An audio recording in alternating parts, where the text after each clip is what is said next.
All right, let's begin talking about our good old T-Wolves. Welcome into the video. Thanks for clicking on it. If you're new here to the NBA season preview videos that we're doing here on the channel, my name's Adam. We're talking about all 30 teams and breaking down a little bit of what they did in the offseason. These four things right here: offseason moves, salary cap situation, their rotations, along with what Vegas says their win total could be. And we're doing this for all 30 teams. We're going in reverse order of where I believe the standings will end up. So we're kind of getting a preview of what I have for my standings predictions for the year. And we'll go from there. If you haven't subscribed to the channel, feel free to do so already. Comment on the video. Tell me why the Timberwolves are going to get into the playoffs this year. Tell me why Garnett is the greatest player in NBA history. Tell me why, all these different things. Subscribe, comment, like, all that fun stuff. Let's get into talk about Minnesota here. So first thing I want to touch on, as usual, is talking about what the T-Wolves did in the offseason. They didn't have a whole lot of flexibility with their cap situation. Again, they're paying a lot of money to Karl-Anthony Towns, D'Angelo Russell, to Malik Beasley. So there wasn't a whole lot of movement that they can make and make their team better while still keeping those kind of three main dudes.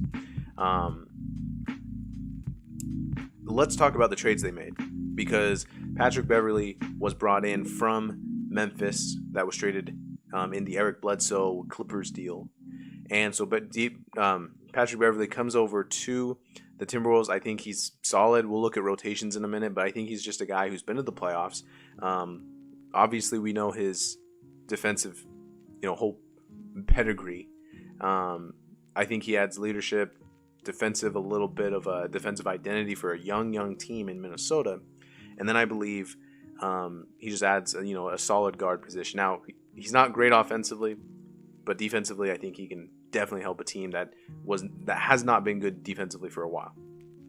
Taurean Prince, solid pickup. I think that's just the contract matcher that they had in the Ricky Rubio trade. So Rubio goes to Cleveland. They get off of his contract, and then they lose Juancho Hernan-Gomez, who went to Memphis as well. And then they also lost Jarrett Culver, who was a pick that was pretty high in the draft a couple seasons ago that just hadn't panned out, and they get that for Patrick Beverley. So a little interesting there. Again, if you don't believe that a guy's gonna really be a good player in the league, then yeah, you are a little bit more comfortable moving off of him. I just think it's interesting that they moved off of him a little early, in my opinion.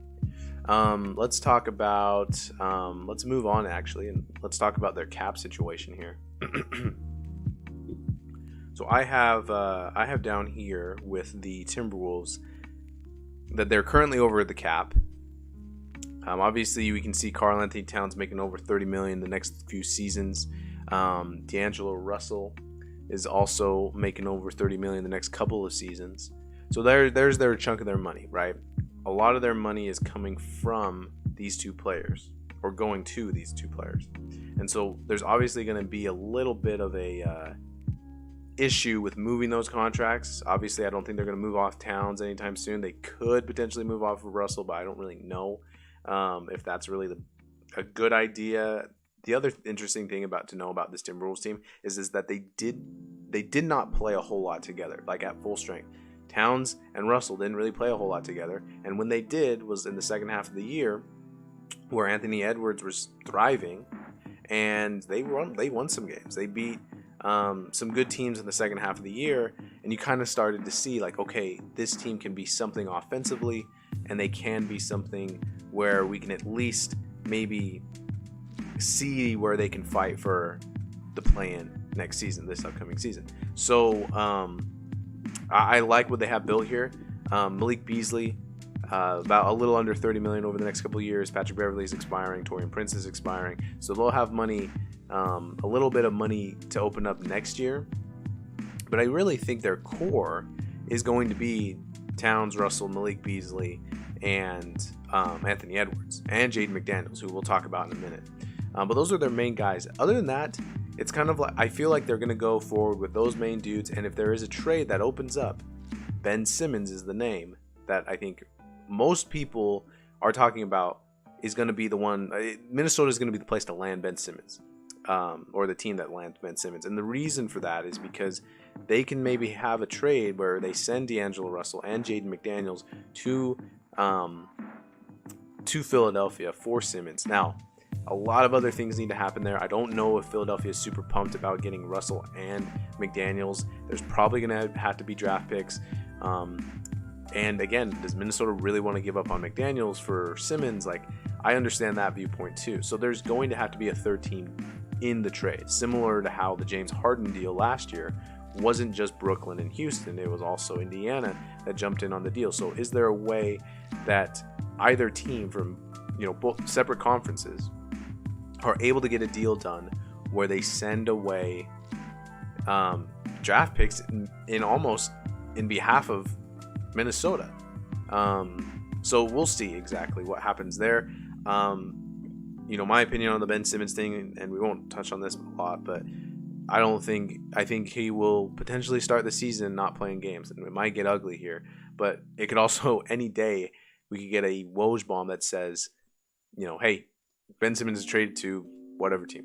So that'll be interesting to see. I think Minnesota should be the favorite to land him. It just sounds like they're the most eager to get him, and it makes sense for this team. I don't think other teams are kind of in a position to trade for Ben Simmons right now, now that we're this close to the regular season. So yeah, contract-wise, again, I think Russell may be a movable contract. Again, he's making a lot of money. Beasley could be a throw-in player. But other than that, they got not horrible contracts. Again, it's just I think the worst contract in a way is Russell, but we saw what Russell was a couple of years ago. He was an all-star in Brooklyn.